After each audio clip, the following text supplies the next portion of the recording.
Hello student तुम्हारे आटाइके स्वागतम जानाइছো আজি তোমালোকৰ অসমীয়া পাঠ্যপুথিৰ অন্যৰ প্ৰতি ব্যৱহাৰ পাঠ্য আলোচনা কৰিম গতিকে ভিডিওটো প্ৰথমৰ পৰা শেষলৈ চাই থাকিবা চোৱা এই চেপ্টাৰটো কোনে লিখিছিল সত্যনাথ বৰাদেৱে এতিয়া আমি সত্যনাথ বৰাদেৱৰ বিষয়ে প্ৰথমতে জানি লওঁ চোৱা লেখক পৰিচয়ৰ সত্যনাথ বৰাদেৱৰ এক প্ৰথম ইম্পৰ্টেন্ট কোৱেশ্চনটো কি জানা সাৰথি আৰু বহল ব্যাকৰণ এনেকৈ আহিব পৰীক্ষাত সাৰথি গ্ৰন্থখন কোনে লিখা বা ৰচনা কৰা সত্যনাথ বৰা বহল ব্যাকৰণ বা লিখিব আহিব যে সত্যনাথ বৰাদেৱৰ উল্লেখযোগ্য গ্ৰন্থ কেইখনৰ নাম লিখা গতিকে এই দুটা চাবা আৰু তেখেতে ৰচনা কৰা কি কি আছিল আলোচনী বন্ধু মৌ জোনাকী বিজুলী আসাম এইখিনি চাবা আৰু তেওঁ জোনাকী নামৰ মাহিকীয়া কাকতখন তাত কি কৰিছিল সম্পাদনা কৰিছিল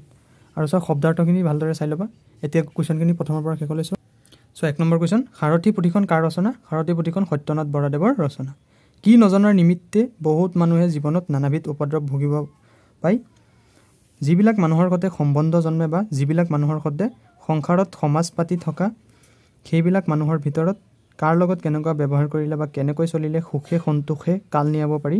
সংসাৰ যাত্ৰীয়ে তাক ভালকৈ জনা উচিত ইয়াক নজনাৰ নিমিত্তে বহুত মানুহে জীৱনৰ নানাবিধ উপদ্ৰৱ ভুগিব পায় গটছোৱা কোনটো শ্ৰেণীৰ মানুহৰ শত্ৰু সৰহ উত্তৰ নিৰ্ভূত খিংখিঙীয়া শ্ৰেণীৰ মানুহৰ শত্ৰু সৰহ ঘ সজ ব্যৱহাৰৰ অনুপাত কি নম্ৰতা হৈছে সজ ব্যৱহাৰৰ অনুপাত উঙ মনত অহংকাৰ ৰাখি মুখত নম্ৰ হলে মানুহক কি কৰা হয় মনত অহংকাৰ ৰাখি মুখত নম্ৰ হলে মানুহক ছল কৰা হয় প্ৰথম চটোছোৱা এই শ্ৰেণীৰ মানুহৰ স্বভাৱ নিচেই পাতল ইয়াত কোনটো শ্ৰেণীৰ মানুহৰ কথা কোৱা হৈছে ইয়াত গুপ্ত কথা মানুহৰ আগত কৈ দিয়া শ্ৰেণীৰ মানুহৰ কথা কোৱা হৈছে দ্বিতীয় চোৱা কাৰ লগত সম্বন্ধ ৰাখিলে হঠঠাক প্ৰশ্ৰয় দিয়া হয় উত্তৰ হঠৰ লগত সম্বন্ধ ৰাখিলে হঠঠাক প্ৰশ্ৰয় দিয়া হয় বৰ্গীয় জটো চোৱা বহল ব্যাকৰণ পুথিখন কাৰ ৰচনা সত্যনাথ বৰাদেৱৰ ইয়াৰ পিছত চোৱা 2 নম্বৰটো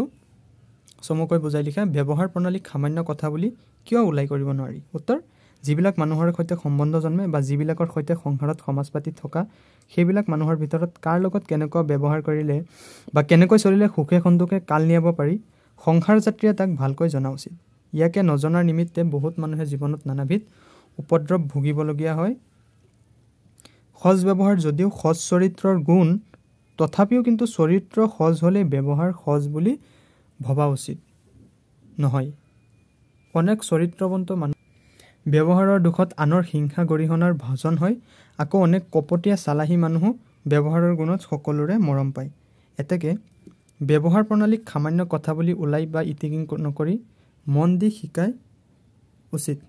ঘটো চোৱা এইটো বহুত ইম্পৰ্টেণ্ট এইটো মুখস্থ কৰিবাই বিনিময় ভাৱত দান কৰিব লাগে বুলি জ্ঞানীসকলে কিয় কৈছে চোৱা অভাৱত কেতেৰা মাত মাতি মানুহৰ মনত বেজাৰ দিয়া অযুগুত কিন্তু নিৰ্বোধ খিংখিঙীয়া মানুহে ভৱিষ্যত নুগুনি কেতেৰা মাৰিহে মানুহৰ লগত কথা কয় এই শ্ৰেণীৰ মানুহৰ শত্ৰু সৰহ সিহঁতে মনে জানি কাৰো অহিত নকৰিলেও কেৱল কঠুৱা মাতৰ দুখতেই সকলোৰে চকুৰ কোটা যেন হৈ পৰে সিহঁতৰ গাত লক্ষ্য গুণ থাকিলেও অকল তিতা মাতি সকলোকে ঢাকি পেলাই তিতামুখে মাতিলে সহস্ৰ উপকাৰ মানুহে একেতিলে পাহৰে অৰ্বুদ দানৰ ফল একে নিমিষতে লয় হয় সেই দেখি জ্ঞানীসকলে দানত বিনয় বিধান কৰিছে তিনিটো চোৱা তাৎপৰ্য ব্যাখ্যা কৰা নম্ৰতা সজ ব্যৱহাৰৰ অনুপাত ইম্পৰ্টেণ্ট বহুত চোৱা নম্ৰতা সজ ব্যৱহাৰৰ অনুপাত উচিত অনুপাতেৰে ঔষধ খালে সি বেছি গুণ দিয়ে সেইদৰে সজ ব্যৱহাৰত নম্ৰতা মিহলালে তাৰো উপকাৰ সৰহ হয় দম্ভালি কথা মানুহৰ কাণত কাৰ ফুটা দিয়ে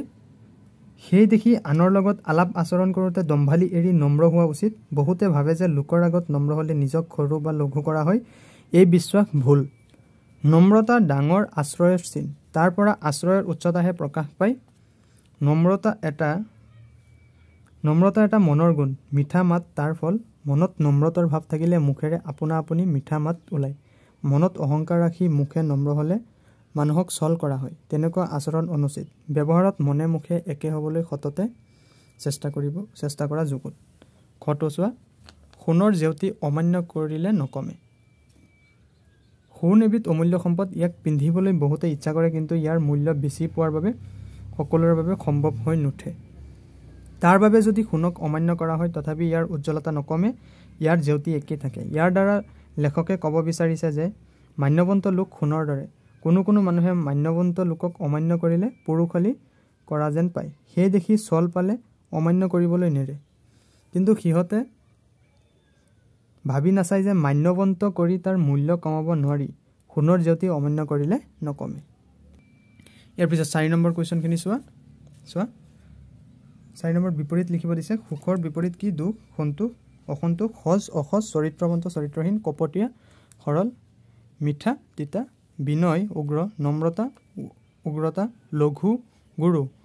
উচ্চ, নীচ, নিন্দা, প্ৰশংসা, গুপ্ত, সদৰী, দোষ, গুণ, গহীন, চঞ্চল, আধ্যৱন্ত, দৰিদ্ৰ। 5 নম্বৰটো চোৱা। বাক্য ৰচনা কৰিব দিছে।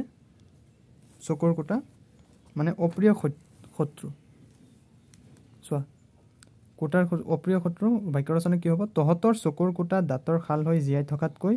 মই মৰি যোৱাই ভাল। পেটত কথা ৰাখ, মনত কথা লুকাই ৰখা লোক। তাৰ পৰা আচল কথাটো জানিব নোৱাৰিব, কাৰণ তেওঁ পেটত কথা লুকাই ৰাখে।